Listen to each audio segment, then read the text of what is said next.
যেটার জন্য আমার বর আর আমার মধ্যে রাত দিন ঝগড়া হচ্ছিল, সেই জিনিসটা কালকে আমার বর রাতের বেলা এনে দিয়েছে। কিন্তু আমি না জানতাম না যে জিনিসটা ওইটা এনে দিয়েছে। আমি আজকে সকালে ঝগড়া করছিলাম যে এই আমাকে এনে দিলে না।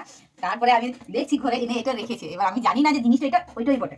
আমি ভাবছি মনে হয় এটা খাবার জিনিস বটে, নিয়ে মনে মনে ভাবলাম বর যে এমনি ঘর থেকে বেরোবে কাজে যাবে, আমি এক চামচ করে বার করবো আর খাবো, এক চামচ করে বার করবো আর খাবো। আসলে আমি এটা ভেবেছিলাম ওই যে আমার বিটাটো খাই না কমপ্লেন হরলিক্স, ওইটাই ভেবেছিলাম মানে এটাই ওটা খাবার জিনিসই ওটা। কিন্তু আমি তো জানি না, বড় অফিস চলে গেছে। তারপরে আমি দেখছি যে এটা খাবার জিনিস লয়, একটু এই জিনিসটা বটে, এটা কুমোরে পড়ার বেল্ট বটে, বুঝলে তো। তো বন্ধুগণ মানে আমার কুমোরে তো দেখা ডাক্তারের লোকটা আমাকে লিখে দিয়েছিল যে মানে নাকি বেল্ট পড়তে হবে, তবে আমার কুমোরটা নাকি ভালো হবে। তো ওই জন্য নিয়ে অনেক দিন হয়ে গেল, 2-3 সপ্তাহ হয়ে গেল।